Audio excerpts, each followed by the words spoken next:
Olá, meus amigos. Eu não estava planejando fazer esse vídeo, mas eu vou ter que fazer porque essa semana foi uma semana muito interessante. Eu vou explicar para vocês o que aconteceu. Eu postei na minha página do Facebook uma reportagem falando sobre o conselheiro de um bispado aqui em American Fork, Utah, que foi preso por abuso sexual. Bom, esse é um caso que saiu na mídia porque vazou, porque a igreja aqui é dona de um dos canais que tem maior audiência, chamado KSL, e eles nunca divulgam essas notícias lá, porque eles precisam proteger o nome da igreja, né? Eles querem que você continue acreditando como um bom mórmon que essas coisas só acontecem nas outras igrejas, né? Mas não na igreja mórmon, porque afinal de contas todos os homens lá são chamados por Deus, né? E Deus jamais chamaria pedófilos, estupradores para servirem na igreja que é dele, a única igreja dele, né? Então tá. Nossa, eu postei essa reportagem no meu canal e muitas pessoas comentaram e hoje duas amigas pessoais minhas me humilharam publicamente na minha página.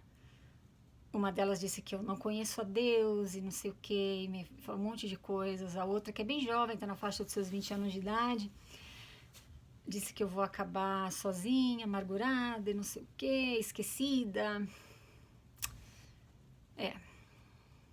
E me chamou essa atitude delas, bom, e outras pessoas, não muitas, mas alguns dos amigos meus, pessoais, que são bem firmes na igreja, eles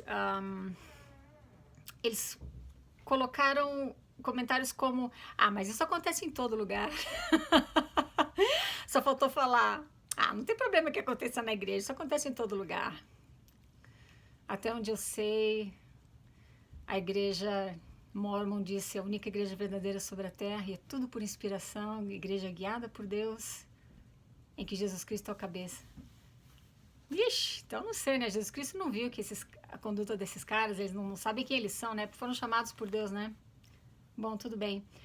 Apatia é algo que seitas conseguem produzir na cabeça dos membros, na mente dos membros, e funciona. Apatia é a incapacidade que você tem de se colocar no lugar da outra pessoa. Com certeza essas pessoas que me julgaram, que me julgaram não, elas já me condenaram logo, né? E defenderam o nome da igreja, mesmo eu não estava falando da igreja, eu estava falando do estuprador, né? Bom, mas tudo bem. Com certeza elas nunca tiveram uma experiência de abuso sexual na própria família, porque se tivessem tido, não iam falar daquele jeito. Mas tudo bem. Depois de ouvir esses comentários delas, tão agressivos, tão não cristãos, né? Eu não posso nem dizer que é sem amor, é com puro ódio mesmo, né? Eu me senti muito grata, e eu falo isso pra vocês de coração, eu me senti muito grata por ter aberto os meus olhos e ter saído dessa seita, e por hoje conseguir pensar por mim mesma, ter meu pensamento crítico, e ter coragem e a garra que eu tô tendo de chegar aqui e quebrar esses tabus tão difíceis de quebrar, mas eu vou quebrar com a ajuda de centenas de vocês que têm me assistido, que têm me apoiado, que têm me contactado pessoalmente. A gente vai quebrar esses tabus, tá? A igreja nunca vai acabar, mas muitas vidas serão salvas, muitos casamentos serão salvos, muitos suicídios serão evitados. É só isso que eu quero. Bom, então tá, essas coisas não acontecem, né, na igreja. Então tá, 20 anos atrás, na minha estaca, eu estava na missão. 20 anos não, gente, é mais do que 20 anos, nem sei quantos anos atrás. Eu estava na missão ainda, faz tempo, né? Eu fiquei sabendo do caso de um bispo da minha estaca que teve relação sexual com uma menina de 13 anos de idade. Eu não sei qual foi o desfecho do caso. Quando eu voltei da missão, ninguém falava sobre esse assunto. Como eu nunca gostei de fofoca, quem me conhece sabe, eu nem perguntei sobre isso, eu deixei quieto. Então, eu não sei o que aconteceu, mas provavelmente a igreja não foi processada, provavelmente a igreja não teve que indenizar a menina, e provavelmente o cara com certeza não foi pra cadeia, isso eu sei, tá? O pedófilo não foi pra cadeia, não foi preso, não. Ai, coitado do bispo, né? Provavelmente a menina provocou ele. Ai, coitado, mas ele também é só um homem, precisa entender, né? Ai, também isso acontece em todo lugar, né? Em toda igreja. Ai, não faz mal. É porque não é a tua filha, né? Você tem essa apatia total. Tudo bem. Bom, isso é só um caso. Outro caso que eu quero contar pra vocês, dois casos, tá? O primeiro livro que eu li quando eu comecei a pesquisar sobre a igreja Foi escrito por Martha Beck. O livro se chama Living the Saints, How I Lost the Mormons and Found My Faith. Perdendo os santos. Não, deixando os santos. Como eu perdi os mormons e encontrei a minha fé. Martha Beck, ela tem PhD em Sociologia pela Harvard. Ela era filha de um dos mais famosos e respeitados apologistas da igreja, chamado Hugh Nibley. Eu vou colocar o nome dele na descrição do vídeo, para quem quiser colocar o nome dele no Google, você vai ver que ele é colocado lá em cima. A reputação dele é uma coisa intacta. Martha Beck conta nesse livro que ela foi violentada sexualmente pelo pai dela, dos 5 aos 8 anos de idade, numa base regular. A mãe dela sabia disso, mas não interferia. O importante é que eles estavam na igreja todo domingo, prestando testemunho, desafiando as pessoas, chamando ao arrependimento, no caso dele, né? Escrevendo livros e artigos para defender a igreja, né? Um homem de Deus, provavelmente, né? Frequentava o templo, claro que ele tinha uma recomendação, é óbvio. Ele morreu negando. Bom, se eu estou sendo perseguido e atacado, eu não sou uma exceção. Todos nós que nos levantamos a bandeira da verdade, somos atacados. E eu recebo esses ataques com honra, com dor, mas com honra. Eu não vou dizer para você que não dói. Dói muito, porque eu sou um ser humano.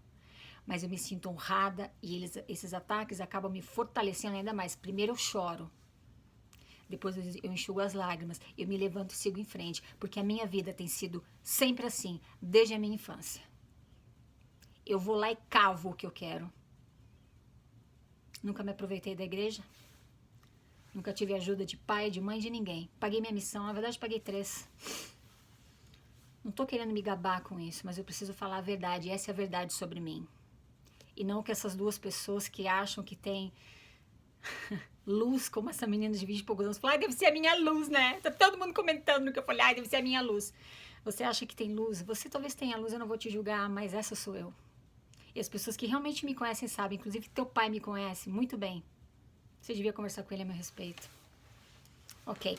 Eu tenho um compromisso com a verdade. Quando eu acreditava que essa igreja era verdadeira, quando eu acreditava que aquela história maravilhosa, aquela história sim é sensacionalista. Quando eu acreditava que aquilo tudo tinha acontecido, eu honrava o nome da igreja pelo meu exemplo, pelas minhas obras. E eu defendia a igreja não com baixaria, não com ataques pessoais como vocês duas fizeram, com classe e com inteligência. Agora a verdade mudou de lado. Então eu sou a mesma pessoa, com a mesma integridade, eu estou aqui defendendo a verdade, que essa igreja é uma farsa e não vai te levar a lugar algum. Tudo bem. Voltando ao assunto do problema aqui sexual. Isso foi só um parênteses. Tô me defendendo aqui. Por favor, eu não sou capacho, nem Madre Teresa e nem, como é que fala, saco de pancada. Fala sério, né? Dá licença, eu não quero fazer pose aqui não, eu sou eu mesmo e pronto. E quem não gostar, faz favor pra mim, não me assiste não. A Martha Beck cita também no livro dela o caso de uma moça, filha de uma autoridade geral. Ela disse que não poderia citar o nome dessa autoridade geral no livro, porque todo membro da igreja sabe quem ele é. Ela disse que não poderia citar o nome dele. Então ele é líder aqui dos grandes, né? Ela disse que a filha dele, ela estava tendo problemas de, como é que fala, síndrome de estresse pós-traumático, depressão e tudo mais. E ela começou a fazer terapia com um colega da Martha Beck, um colega que também dava aula na BYU junto com ela. E um dia ele veio para Martha Beck e contou para ela o seguinte, olha, ela tá melhorando, né? Essa moça, filha da autoridade geral, ela tá melhorando. Eu tô conseguindo tirar ela da medicação e tudo, só com a terapia. Mas agora, alguém o reitor da universidade, alguém da Universidade Brigham Young me chamou no escritório e disse que ele recebeu uma ligação de Salt Lake. Quando eles falam receber uma ligação de Salt Lake, é de um dos 15, tá? Apóstolos ou primeira presidência. Ele falou, eu recebi uma ligação de Salt Lake e eles querem que eu emita um laudo, um falso diagnóstico dizendo que ela sofre de esquizofrenia e ela precisa ser internada. Porque eles estão com medo que ela venha a público e conte que ela foi abusada sexualmente pelo próprio pai.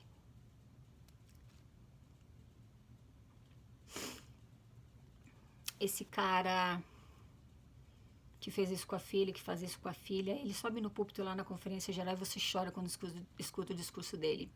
E você defende ele, ataca pessoas que são íntegras e honestas com você.